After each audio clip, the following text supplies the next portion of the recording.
some of the country's leading journalists don't seem that interested in journalism that they didn't break. And while I am admittedly not as up in arms about NSA spying as some, I am 100% behind Glenn Greenwald and the Washington Post breaking these stories. They were important, critical stories for Americans to make up their mind about NSA spying. And then you get a guy like Michael Kinsley, and Michael Kinsley is a very important figure in American journalism, both in television and in print. Michael Kinsley, over the last 25 years, here are some of the jobs that this guy has had. Important jobs, both as a columnist and as an editorial decision maker at some of the places that I'm about to name. Crossfire on CNN. First of all, the Harvard Crimson when he was in college. Then Crossfire on CNN. Slate, Time Magazine, the editorial page editor of the Los Angeles Times. This is a guy, the New Republic, now he's at New Republic and Vanity Fair. This guy matters. He is an influential, he is part of the journalism establishment. And he was on when he was on Crossfire, he was from the left. Michael Kinsley is a alleged leftist progressive. But here's what Kinsley had to say about Glenn Greenwald and his reporting on Edward Snowden and the NSA secret spying program.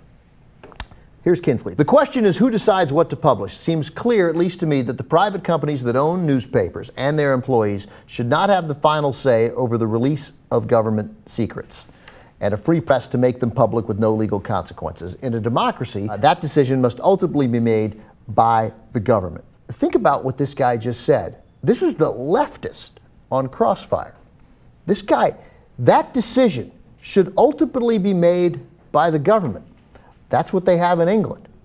And that's like the best case scenario. That's also what they had in Soviet Russia, where the state news agency and the state paper and state-run television would decide what would go on the air. So that's Kinsley's point, and it is a freaking dangerous point, and it is absurd to me that we are having this conversation because it is a completely separate conversation from whether Edward Snowden is a hero or a villain. You can decide that Edward Snowden had a different responsibility and shouldn't have released it, but the newsworthiness of the information that he gave to Glenn Greenwald and the Washington Post is undeniable.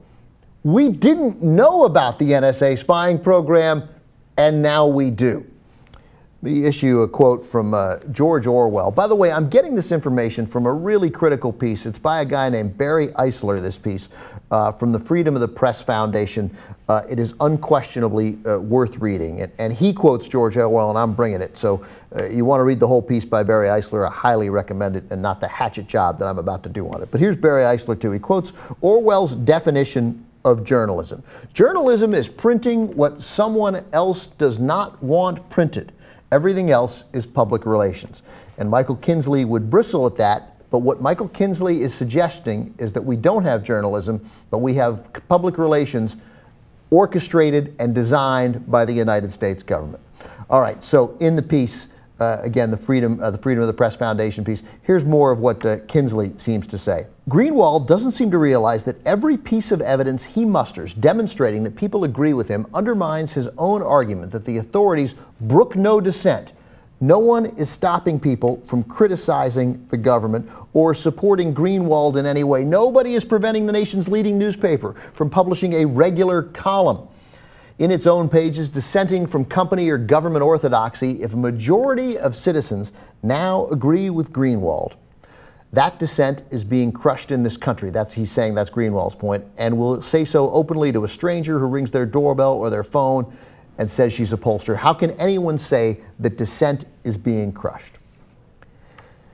I mean, it's a remarkable straw man argument that Michael Kinsley, who I thought until today was not an imbecile, because that's not what he's suggesting in any way. He's not saying that dissent is being crushed by the government, but literally we wouldn't be having this conversation. There wouldn't be a pollster calling and identifying herself as a pollster. There wouldn't be a column in the newspaper about warrantless NSA spying in secret and the bulk collection of America's data, both in email and the phone calls they make, unless the story had been published.